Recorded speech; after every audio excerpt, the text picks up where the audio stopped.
Drage gledalke, dragi gledalci, dober večer v oddaji Pogovor in pika. Naš nocojšnji gost je podpredsednik vlade in minister za gospodarski razvoj in tehnologijo Radovan Žerjav. Pozdravljen, gospod minister. Lepo pozdravljeni. Vaše ministrstvo je vse, kar si Slovenija želi doseči. Ali ste optimist? Sem optimist, absolutno. Tudi ime govori o tistem, kar pravzaprav želimo. Želimo gospodarski razvoj, želimo tehnološki razvoj.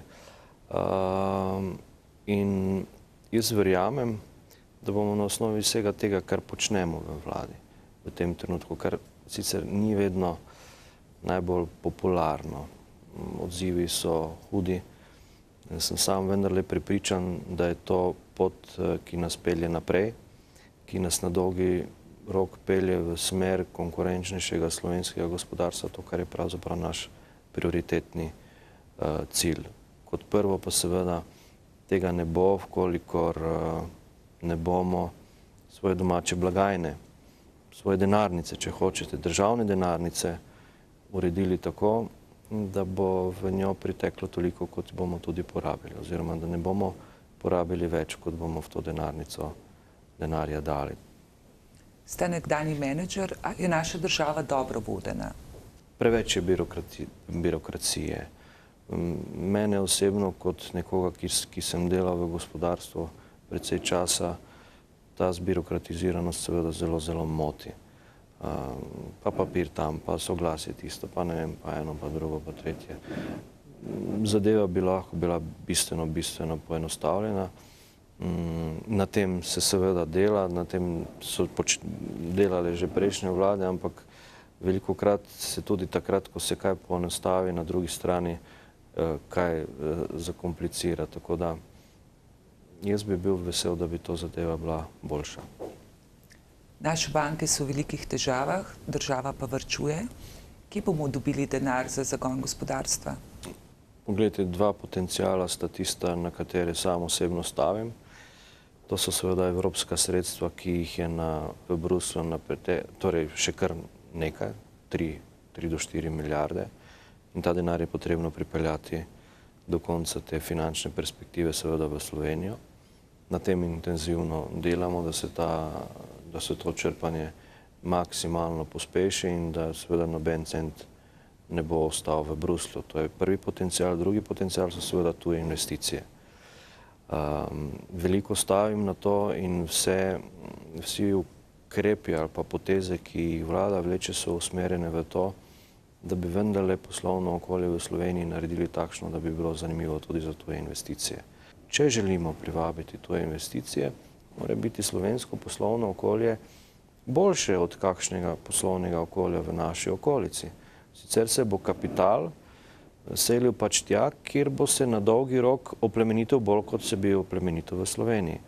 Jaz se želim temu izogniti in tudi vlada se želi temu izogniti in so ukrepi in predlogi, ki jih predlagamo, usmerjeni ravno v to ustvarjanje poslovnega okolja takšnega, ki bo prvič konkurenčnejše, drugič zanimivo za tuje investicije. Ker sam menim, da je veliko bolje pustiti denar tam, kjer se ustvarja, torej v gospodarstvo, namesto pa, da ga skozi davke poberemo in ga potem po lastni presoji skozi takšne ali drugačne razpise, skozi takšne in drugačne ukrepe vračamo nazaj gospodarstvo. Ne, pustimo ga tam, kjer se ustvarja in tam se bo tudi najbolje oplemenitev. Veliko se govori o ostricih iz ozadja. Ali imamo svoboden trg ali ga obvladujejo neka mreže, lobiji in neki vplivni posamezniki? Zdaj, če bi dejal, da tega ni, bi se najbrž zlagal. Na osnovi lastnih izkušenj zaključujem, da je tega precej. Da je tega praktično preveč in na nek način se država kot takšna ne zna spopasti z tem dejstvom, da bi na nek način to presekala in da tega več ne bi bilo. Država namreč ima ogromne inštrumente, organe in tako naprej, ki bi morali s tem na nek način prekiniti. Od policije, NPU-ja, obveščevalnih služb do pravosodja in tako. Skratka, ogromno inštrumentov je, ki bi v tej zvezi vendarle morali odigrati vlogo, da tega ne bi bilo toliko, kot je. Jaz obžalujem, da je vedno neka zgodba v ozadju, vedno se nekaj dogaja nekje pod mizo, nekje okrog in ne maram tega. Ste zadovoljni s temi regulatorji trga? Veliki posli se namreč sklepajo še vedno. O tem ravno govorim, da bi bilo potrebno tu bistveno bolj agresiven nastop teh inštrumentov, ki jih država ima, pa ponavadi so to inštrumenti, ki so na nek način zaviti v neko neodvisnost, v neko nedotakljivost in kakor hitro politika poseže v te organe, je že to vmešavanje v neko nedotakljivost, neodvisnost. Zadeve pa ne delujejo, ne funkcionirajo in državljanke in državljani to vidijo vsakodnevno na mnogih primerih in človek bi najraje res se vmešal, počistil, postavil na novo in potem na nek način z nekimi novimi vrednotami, na nekih svežih, zdravih temeljih zadevo peljal naprej. Domača potrošnja je zelo nizka. Prenizka. Rešitev so tuji trgi. Kaj boste storili, da bo naša gospodarska diplomacija bolj uspešna? Torej, gospodarstvo na domačo povpraševanje preprosto ne more računati. Je to gospodarstvo, povpraševanje relativno konstantno, morda v zadnjem času za nekim padcem, in računati na to, da bo relativno hitro začelo rasti, je nerealno. Zato je potrebno pač rešitve iskati na tujih trgih. Vendarle so tu nekateri premiki bili storjeni in denimo izvoz se je vendarle od leta 2008 do sedaj povečal. Kljub krizi se je izvoz povečal, žal pa ne tako visoko kot morda v nekaterih drugih državah Evropske unije, ki so pa ta izvoz še bistveno povečale, zato jaz stavim na gospodarsko diplomacijo, tudi zato ustanovitev strateškega sveta za delovanje slovenskega gospodarstva na tujih trgih. Kaj želimo s tem doseči? Predvsem identificirati tiste ciljne trge, ki so za našo gospodarstvo v tem trenutku najpomembnejši. In tiste ciljne trge tudi sistematično obdelovati. Imamo kar nekaj, bom rekel, tudi inštrumentov, od Ministrstva za zunanje zadeve, seveda gospodarskega ministrstva, direktorata za turizem in internacionalizacijo, potem je tu JAPTI, STO in tako naprej. Skratka, želim normalno, gospodarska zbornica, obrtna zbornica, skratka, kar nekaj dejavnikov, ki bi morali delovati sinhrono in obdelovati tiste ciljne trge, za katere se bomo odločili. In želim, da imamo v letu 2013 te trge identificirane. In ta strateški svet, v katerih so vsi ti deležniki prisotni, bo te trge identificiral in ta sredstva, ki so v omejenem obsegu namenjena za internacionalizacijo, da jih namenimo v točno te trge, za katere se bomo odločili, na ta način najbrž dosegli največji učinek. To je namen. Kako pa komentirate, da bo Kitajska investirala v reško pristanišče? Kaj to pomeni za Luko Koper? Zdaj, do tega še torej pogovori tečejo v zvezi s tem. Zagotovo bi to bil, ne bom rekel, problem za koprsko pristanišče, zagotovo pa bi to pomenilo en hud pritisk na konkurenco, torej na konkurenčnost, hud pritisk na tudi poslovanje koprskega pristanišča, ne nazadnje tudi hud pritisk na to, da se železniška infrastruktura v Sloveniji seveda posodobi čim prej. Tudi vlada vodi nekatere razgovore, vezane ravno na ta segment posodobitve železniških tirov. Jaz upam, da bomo v relativno kratkem času vendarle našli model, kako to železniško infrastrukturo dokončno posodobiti in s tem omogočiti razvoj torej koprskega pristanišča, neodvisno od tega, kaj se bo dogajalo v soseščini ali v Italiji ali na Hrvaškem. Ali podpirate prodajo državnih podjetij? No, tu enoznačnega odgovora zagotovo ni. V vsakem primeru ne na vrat na nos, ne v neki ihti, ampak vendarle z nekim treznim razmislekom in ob iskanju pravega trenutka. V tem času finančne in gospodarske krize je seveda vprašanje, ali je modro,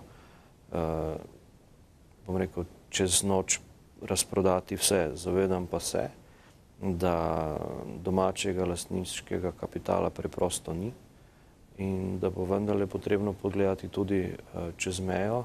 Odločitev o tem, da denimo Nove Ljubljanske banke država ne dokapitalizira več, pomeni ravno to, da bo največja slovenska banka pač pristala v tujih rokah. Namreč težko bi bilo razložiti ljudem, da po vsem tem, kar se je dogajalo v banki, še enkrat vložimo toliko in toliko na stotine milijonov evrov davkoplačevalskega denarja. Jaz mislim, da tega več nihče ne more razumeti.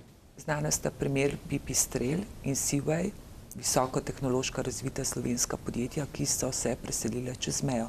Kako preprečiti? To je to, ne. To je ta nevarnost, ki nam preti, ne samo ta visokotehnološka podjetja, tudi katera druga se spogledujejo z poslovnimi okolji v tujini. Ugotavljajo, da je tam pač zadeva bolj konkurenčna. In naši podjetniki pač konkurirajo z podjetji, ki delujejo v boljših poslovnih okoljih. In tukaj preprosto ne razumem sedaj tega odpora, ko vlada želi ustvariti konkurenčnejše poslovno okolje, pa se postavijo na zadnje noge, ne tega pa ne bomo, zato ker jemljemo ljudem in dajemo kapitalu. Ni res. A hočemo v Sloveniji nova delovna mesta? Hočemo, seveda da hočemo. Kako bomo jih dobili? Tako, da bomo naredili poslovno okolje takšno, da bomo privabili investicije. Da bodo domače investicije ostale v Sloveniji in če bodo domače investicije ostale v Sloveniji, bodo prišle tudi tuje investicije. Kaj pa menite o pavšalni obdavčitvi malih podjetij? In to je zagotovo eden od tistih ukrepov, na katerega sam stavim. Velikokrat sem dejal, da je eden večjih potencialov Slovenije so ravno ta mikro, majhna in srednja podjetja in na te moramo staviti. In z takimi ukrepi zagotovo gremo nasproti tem podjetjem. Jaz mislim, da je potrebno reči, toliko davka je treba plačati, zdaj pa delajte.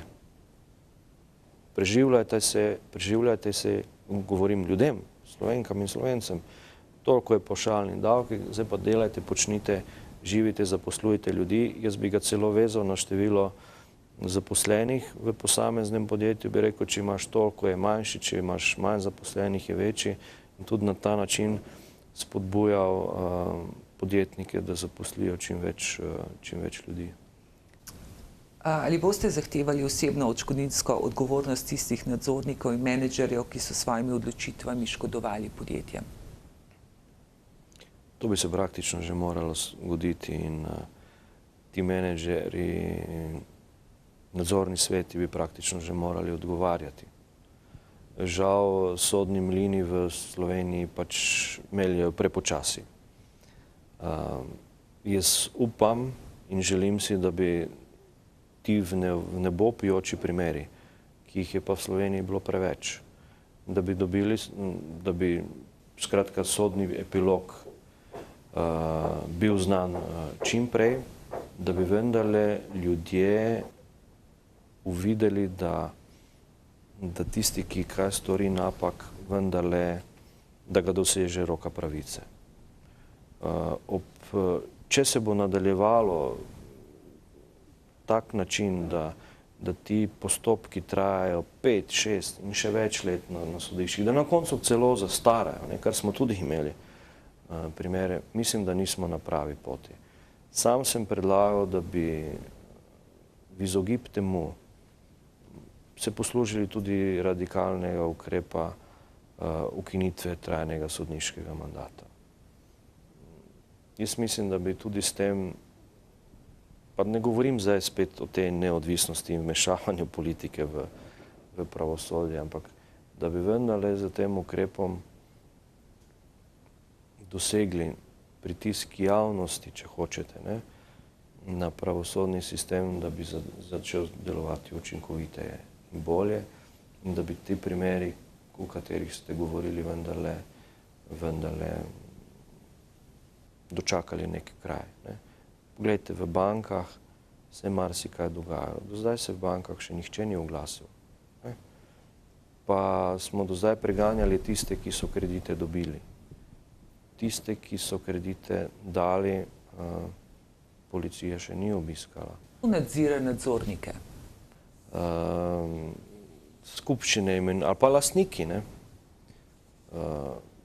Njim so odgovorni v prvi vrsti. Ali skupščini, torej v vsakem primeru lastnikom. Zdaj, ali imamo v Sloveniji prave lastnike, bi človek rekel, da ne, ker niso od nobenega nadzornika zahtevali še ničesar.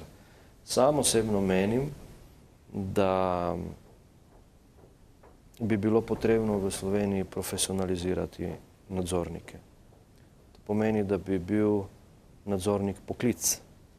Jaz menim, da mora biti nadzornik profesionalna funkcija, ki mora imeti neka znanja, mora imeti neko licenco, mora imeti neke izkušnje in upravlja samo to. Ima recimo 3-4 podjetja, se ukvarja samo s tem in tudi za te svoje odločitve na nek način potem tudi odgovarja za svojim premoženjem in tako naprej in tako dalje. Mislim, da bi na ta način vendarle naredili en korak naprej v zvezi z korporacijskim upravljanjem v Sloveniji. Ali boste sindikati dosegli dogovor za bolj fleksibilen trg dela? Jaz mislim, da je to nuja.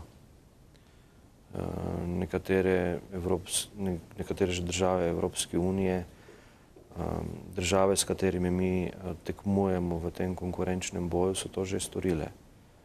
In tudi zaradi tega so slovenska podjetja v primerjavi z njimi, z podjetji iz teh držav, pač v nekem hendikepu, ima pač slabšo izhodiščni položaj. In jaz upam in želim si, da bodo to razumeli tudi sindikati in da bodo to uvideli.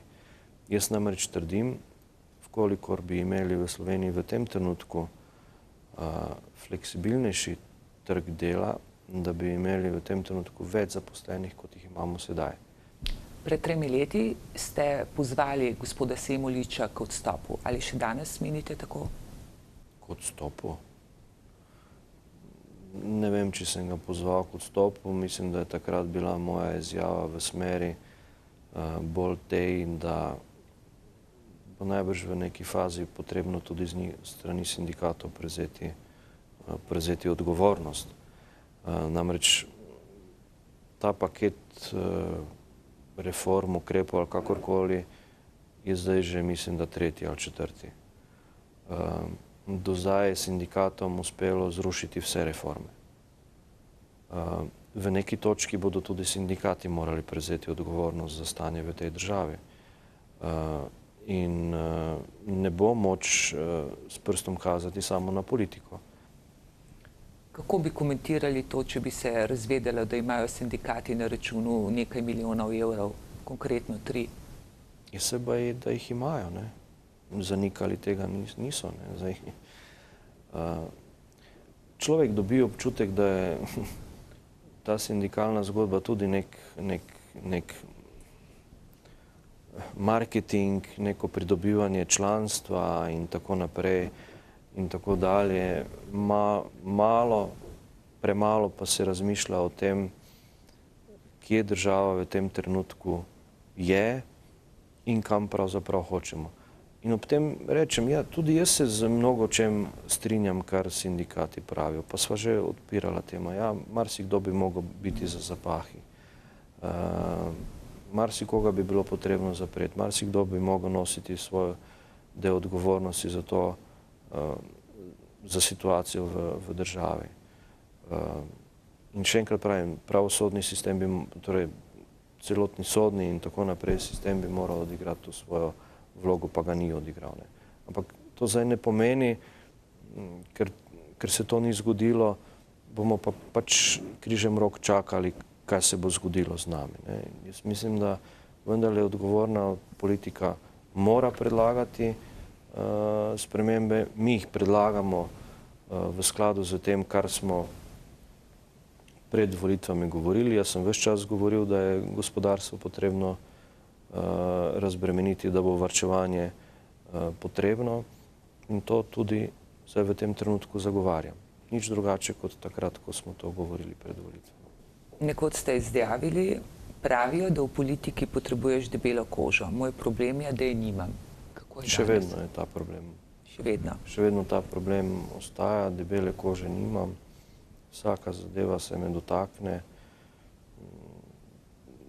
Kolegi pravijo, da se me dotakne preveč, ampak to si pač ne morem pomagati, takšen sem. Izgleda, da za vas očala niso samo ortopedski pripomoček.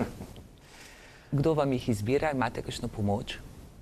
Imam odličnega optika, ki to počne namesto mene. A ste v mladosti kakšen šport trenirali? Ja, veliko tega. Najprej nogomet, potem sem si zlomil obe roki, pa sem nogomet prenehal, sem začel za košarko in ostal pri kolesarjenju. Za kolesarjenje malo časa v tem trenutku praktično ga ni. Tisto malo časa, kar ostane za družino, pač želim preživeti z družino. Ne moreš, ko prideš domov čez vikend, pa se še za 2-3 ure vsesti na kolo, pa reči, da pa grem jaz kolesariti. Tako da, zato bo upam čas po tem mandatu. Barca ali Real? Real. Katera je bila zadnja nogometna tekma, ki ste si jo ogledali? Čez praznike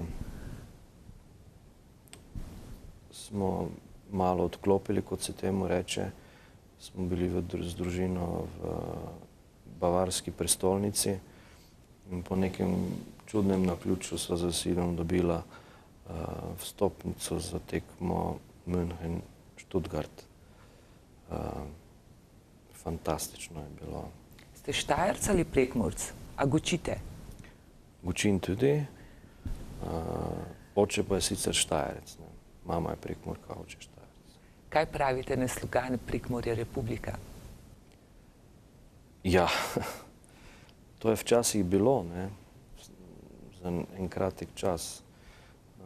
Prekmurci veliko o tem govorijo. Najbolj se je govorilo takrat o izgradnji nedokončane avtoceste.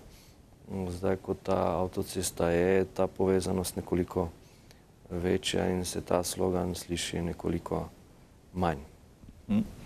Ste jadralec, kot vem? Bil zdaj tudi za to več ni časa. Smo kar nekaj jadrali, ja, zdaj pa... Ste skipar? Ne. Elana ali Bavarija? Eno in drugo. Eno in drugo. Eno in drugo. Vas je mogoče že zadev bum? Ne, sem se mu izognil. Bilo pa je na knap. Vem, da imate tudi glasbeno kariero za seboj. Ja, nekaj Kako se je to malega tudi. začelo in a se je že končala ta glasbena kariera? Ja. Resna že, ne. Aha. Zdaj ostaneš še tako doma ali pa na kaki posebni priložnosti. Sicer pa v srednji šoli sem začel brenkati, potem pa relativno hitro prvi ansambel, drugi, tretji, na kar je postalo zadeva malo bolj resna. Smo posneli tudi nekaj skladbic. Ampak veste, potem, ko začneš z resno službo, med časom potem sem tudi študiral, začneš z resno službo, seveda tudi za to zmanjka časa.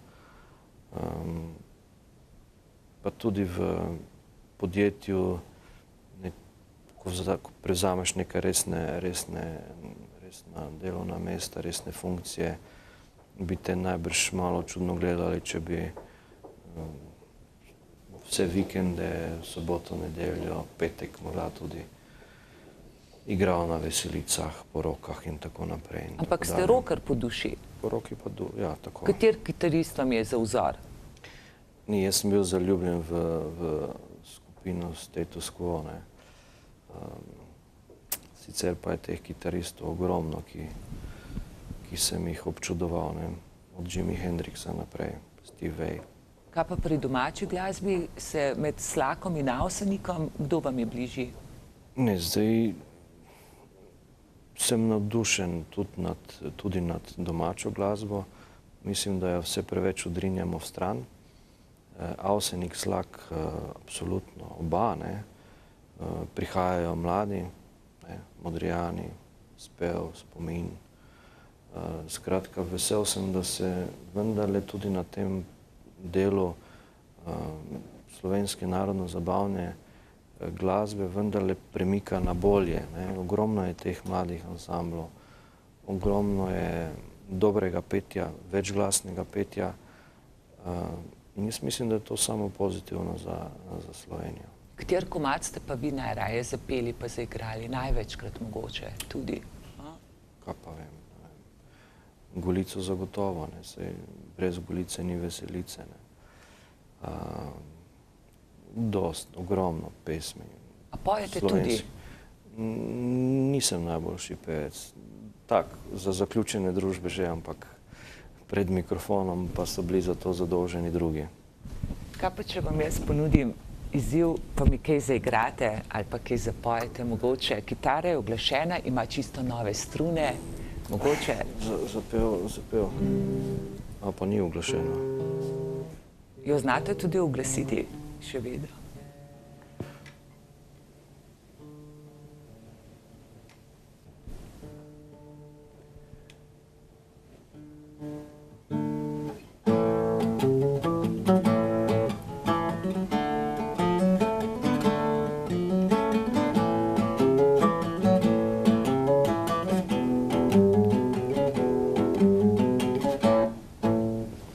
Gre. Zelo dobro. Vidim, da ste še v formi. Kje so ti časi? Ampak pojete pa res, ne? Sem mislila, da vas bom slišala malo žgoleti. To pa ne. Ja, gospod minister, zahvaljujem se vam za tale najin pogovor. Tudi vam hvala lepa za. Veliko uspeha vam želim pri nadaljnjem delu. Bomo se trudili po najboljših močeh. Jaz upam, da bomo vendarle dosegli neko mero soglasja, neko mero razuma.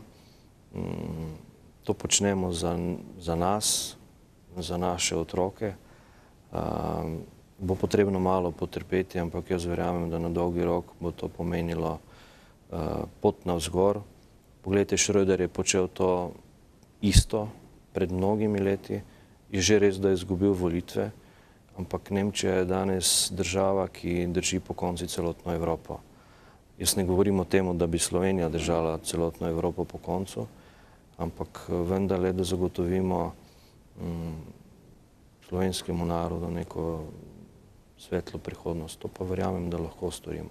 Je pa res, da je v tem trenutku potrebno stopiti kak korak nazaj. Mogoče za konec kakšna pozitivna misel? Mi smo pozitivna televizija.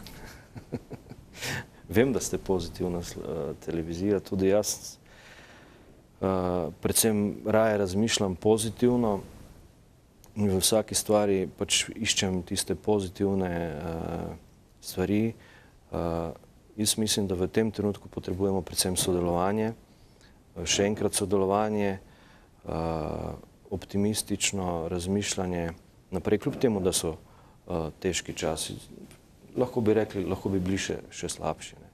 Z tem optimizmom, z pozitivnimi zgodbami lahko vendarle zgradimo neko vzdušje, v katerem bo Slovenija bolje prosperirala, v katerem bo bolje napredovala. In to lahko počnemo vsi. Ne samo sam kot minister, ampak vsak od nas. In apeliram na vse, da razmišljamo pozitivno in da gledamo predvsem naprej, da se ne ukvarjamo z preteklostjo, z zgodovino in tako naprej, tam ni nobenih rešitev. Ne. Če bi bile tam rešitve, bi jih že kdo predlagal, pa jih ni. Potrebno je gledati naprej. Drage gledalke, dragi gledalci, to bi bilo zaenkrat vse v oddaji Pogovor in pika. Ostanite še naprej z nami in lahko noč.